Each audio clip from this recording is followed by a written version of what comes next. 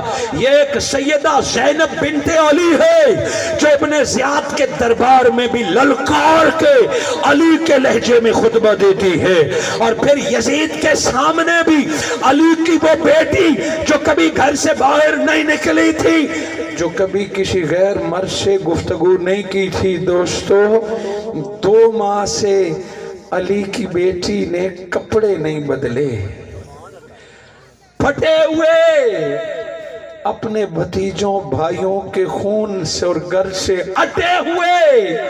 سیدہ زینب کی چادر پھٹی ہوئی تھی. آپ فرماتی ہیں مجھے سب سے زیادہ پیار اس عورت پہ آیا جس نے مجھے دوپٹہ دیا تھا پردے کے لیے, چونکہ اپنا دوپٹہ تو لیرو لیر پھٹ چکا تھا, اور نبی کی شہزادیوں کو پردے کے لیے کوئی چادر نہیں دے رہا تھا. کہ اس عورت نے جب دوپٹہ بھیجا تو سیدہ زینب فرماتی ہیں اس پر رشک آ گیا, اسے بلایا, وہ اپنے کمرے سے دیکھ رہی تھی, اور گلی دمشق کے بازاروں سے سیدہ زینب اور سر حسین کا قافلہ گزر رہا ہے. اس عورت نے کچھ تحفے بھیجے, ساتھ کپڑے بھیجے, تو سیدہ زینب نے اس عورت کو بلایا, کہا یہ لوگ ہمیں دیکھ کے بھاگ جاتے ہیں, تو نے ہمیں کیوں یہ تحفے بھیجے ہیں؟ یہ لوگ تو دیکھ کے بھاگ جاتے ہیں. کہا پتہ مجھے بھی ہے, چونکہ یزیدیوں نے اعلان کیا تھا کہ باغی آ رہے ہیں. اس وقت سوشل میڈیا نہیں تھا, اخبارات نہیں تھے. یزیدی فوج نے یہی مشہور کیا تھا کہ مسلمانوں کے خلاف کسی نے بغاوت کی ہے. بازار میں اعلان ہوا کہ امیر المومنین یزید جیت گیا, باغی ہار گئے, باغیوں کو گرفتار کر کے لایا جا رہا ہے. اس بی بی نے کہا مجھے پتہ ہے کہ یہ باغیوں کا قافلہ ہے. کہ پھر جب تو مجھے باغی کہتی ہے, یہ ہمارے مردوں کو باغی کہتی ہے, پھر تو نے کپڑے کیوں بھجوائے ہیں ہمارے لیے؟ کہ بی بی میری مالکن, میری سین, کہ مجھے حکم تھا کہ جہاں بھی مسافروں کو دیکھو تو ان کی خدمت کرنی ہے. مجھے کہا حکم دیا تھا کہ جب بھی مسافروں کو دیکھو تو ان کی خدمت. اب میں جب بھی مسافر دیکھتے ہوں ان کی خدمت کرتی ہوں. انہیں جس شے کی ضرورت ہے, یہ میری سین دا حکم ہے, یہ میری مالکن کا. پوچھا تیری مالکن کون ہے جس نے تمہیں اتنا اچھا حکم دیا کہ یہ نہ دیکھو قیدی کون ہے بس خدمت کرتی رہو, یہ نہ دیکھو مسافر کون ہے خدمت کرتی رہو. وہ بوڑھی عورت رو پڑی, کہا میں نے بچپن مدینہ میں گزارا ہے, اور میری مالکن میرے نبی کی بیٹی فاطمہ الزہرا تھی. میں اپنی مالکن کے پاس رہتی تھی. میری مالکن جب فوت ہو گئی تو میں بھی مدینہ چھوڑ کے ان کے بغیر میں بھی مدینہ چھوڑ کے دمشق آ گئی, اپنے باپ دادا کے شہر میں آ گئی. سو میری مالکن نے مجھے حکم دیا تھا کہ جب تو آئی تھی تو تیری مالکن کا کوئی اور بھی تھا؟ کہا ہاں 2 شہزادے تھے, ایک بیٹی تھی.